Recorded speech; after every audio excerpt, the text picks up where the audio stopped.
Good evening, नमस्कार। स्वागत है आपका अपने YouTube चैनल जुड़िए और समझिए। दोस्तों, आज हम फिर उपस्थित हैं एक नए टॉपिक के साथ, संधि यानी जॉइनिंग। इससे पहले एक छोटी सी बात है, समझ समझ के ना समझो ये समझ समझ की बात है। समझ समझ के ना समझो ये समझ समझ की बात है।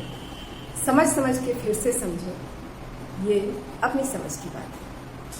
तो चलिए शुरू करते हैं। देखिए, आज हम पढ़ेंगे संधि।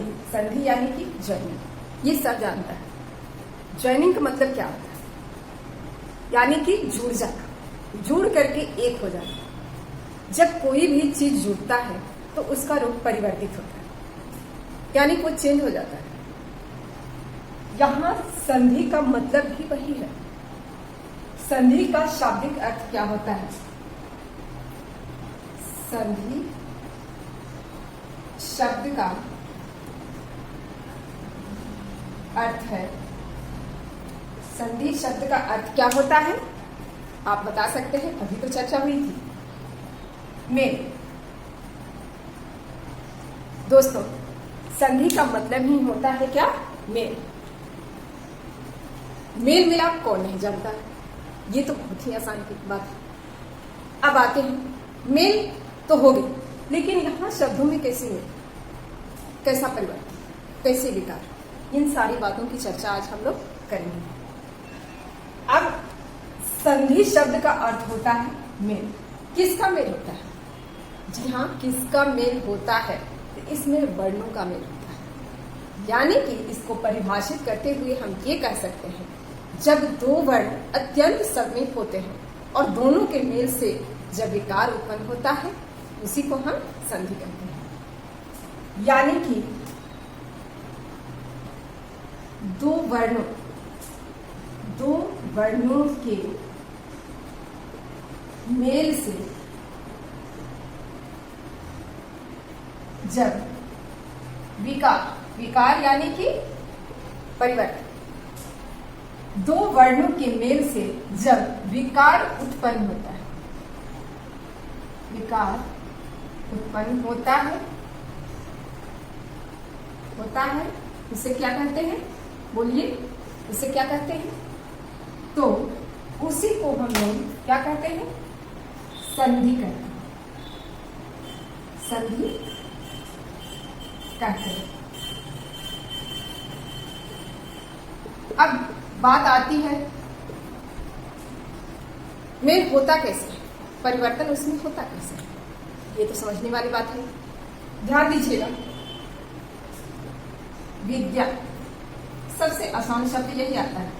हम लोग तुरंत क्या कहते हैं? विद्या प्लस आलय विद्या। बोल तो दिए, रटने की तो बात हो गई, लेकिन क्या विकार उत्पन्न है? विद्या प्लस आलय बराबर क्या हो जाएगा? बोलिए, विद्यालय। हुआ ना? अब आप ये कहिएगा कि मैम इसमें क्या हुआ, परिवर्तन कहाँ दिखा? बिल्कुल दिखा, लेकिन हम देखना चाहेंगे तब। ध्यान देंगे, यहां हो गया आप।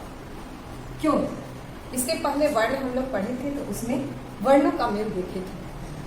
ये भी देखे थे कि व्यंजन के साथ स्वर कैसे मिक्स होता है। यहाँ य में कौन सी मात्रा हमको दिखाई दे रही है? तो आप।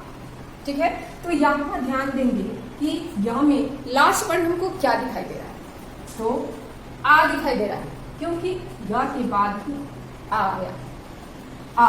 और इधर भी हमको देखिए, फर्स्ट पद का लास्ट वर्ण लेंगे और लास्ट पद का फर्स्ट वर्ण लेंगे, यानी पहला का अंतिम वर्ण और दूसरे का पहला वर्ण। ठीक है, लाइन से जा रहे हैं, लाइन से जाते हुए बीच में से आधा हम विदा करेंगे। ठीक है, एक कतार जा रही है। अब इसको आधा हम लोग बांध, ठीक है, लेकिन अब ये आधा टूटा हुआ है, समझ लीजिए कि ये अलग है पूरी तरह से। अब इसको फिर से जोड़ना है, तो क्या हम यहां से उठा के जोड़ेंगे? नहीं, यहां से जोड़, दोनों लाइन को फिर से हमको मिलाना है। तो क्या हो जाएगा कि ये पहले पद का अंतिम व्यक्ति यानी पहली पंक्ति का अंतिम और दूसरी पंक्ति का पहला, ये दोनों जब साथ मिल जाएंगे तो लाइन हमारा मिलते हुए चल, ठीक है। तो अब ये दोनों जब मिले हैं तो, लेकिन ये दोनों के मिलने से ये परिवर्तन हुआ कि हम आ नहीं लिख करके एक आ लिखेंगे, ठीक है। दोनों मिला दो, लेकिन दोनों जब मिल गए तो एक हो गया। अब देखिए क्या है, दो पेन है ना, दिखाई दे रहा है ना, लेकिन दोनों जब मिला यहाँ एक साथ जुड़ गए, ठीक है। दोनों आपस में क्या हो गया, मिल गए, तो ये एक बन गया, एक जुटता आ गई इसमें। अब परिवर्तन क्या हुआ, एक हो गया। अब ये लिक्विड थोड़ी ना एक मिला, लेकिन ये एक हो गया। तो यहां पर हमको क्या दिखाई दे रहा है, एक आ। अब ध्यान देंगे, जुड़ा, ये टूटा कहां से है, जहां पर टूटा है परिवर्तन भी वही होगा। देखिए ध्यान देंगे, विद्या कहां से लिए थे, या से ही ना लिए थे, तो एक या आ हट जाएगा क्योंकि इसके साथ ये मिल गया है और सिर्फ एक आ जाएगा, ठीक। मिला कहां पर, या, और ये हो गया विद्या। समझ में आई बात, सभी समझ में आई।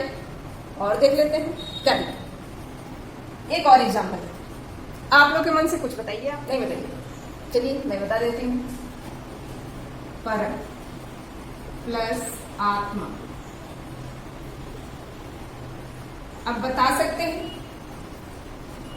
बोल दीजिएगा कि परम प्लस आत्मा, परमात्मा, परम प्लस आत्मा, रटने वाली बात है, लेकिन यहां हमें समझना है परम में लास्ट वर्ण क्या दिखाई दे रहा है, अंतिम वर्ण मां में क्या दिखाई दे रहा है। मैं पहले भी बता चुकी हूँ कि जहां कुछ नहीं दिखाई दे और मां पूरी तरह से लिखा हुआ हो तो उसकी सहायता में आ हमेशा खड़ा रहेगा, ठीक है।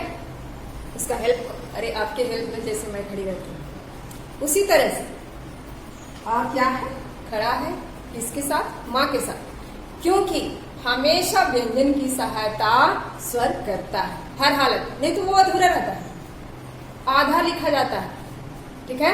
अधूरा मतलब आधा, किसी का कोई साथ नहीं देता है, हम लोग किसी को साथ लेते हैं, एक टीम बना देते हैं, बन गया। लेकिन जब वो नहीं रहते, अरे वो क्या करेगा, अकेले तो है, अधूरा तो है, तो इसको पूरा कौन करता है, व्यंजन को हमेशा पूरा करने में साथ देता है स्वर। परम में मुझे दिखाई दे रहा है और अगर मुझे दिखाई दे रहा है तो जैसी बात है कि आपको भी दिखाई दे रही होगी, ठीक है। और यहां मिल गया आ और आ के भी मेल से हमको आ ही बने, यही मिलेगा, ठीक है। और मेल कहां पर हुआ है, तो बीच में मां के पास, जहां कटता है वही जुड़ता है, जहां से वो अलग हुआ है जुड़ेगा भी वही, तो हो जाएगा परम अ प्लस आ बराबर, अब ये अ यहां पर हट जाएगा और इसके साथ आकर के मिलके एक अ बना, जो कि मां के साथ भी मां का साथ देगा और हो जाएगा परमात्मा। समझ में आई बात, समझ में आई कि नहीं, आ गई। और भी एग्जाम्पल देखना है, और भी कोई एग्जाम्पल हो तो आप बताइए, नहीं बताइए। अब आते हैं एक और देख लेते हैं, सु प्लस आगत बराबर क्या हो जाएगा, स्वागत। ध्यान देंगे, ये तो अलग हो गया, हुआ कि नहीं, थोड़ा सा परिवर्तन तो दिखेगा ही, आगे हम लोग इसको पढ़ेंगे, लेकिन यहां मेल कैसे हुआ, यहां विकार कैसे उत्पन्न हुआ, थोड़ा सा देख लेते हैं। सा, ठीक है, जैसे ही इसका साथ छोड़ेगा ओ, तो ये सा हमारा आधा हो जाएगा, ठीक है ना। क्या हम बोले, पहले ही बोले थे ना कि व्यंजन का साथ कौन निभाता है, तो स्वर निभाता है, नहीं तो वो अधूरा हो जाता है।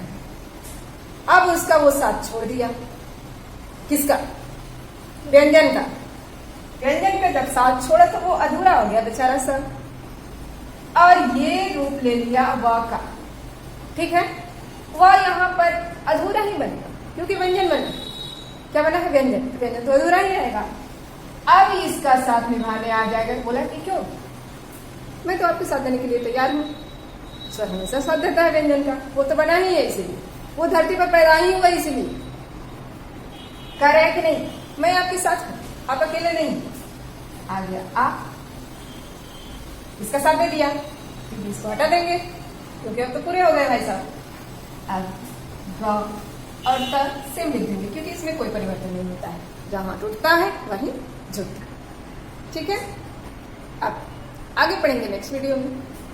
तब तक के लिए विदा लेते हैं। धन्यवाद।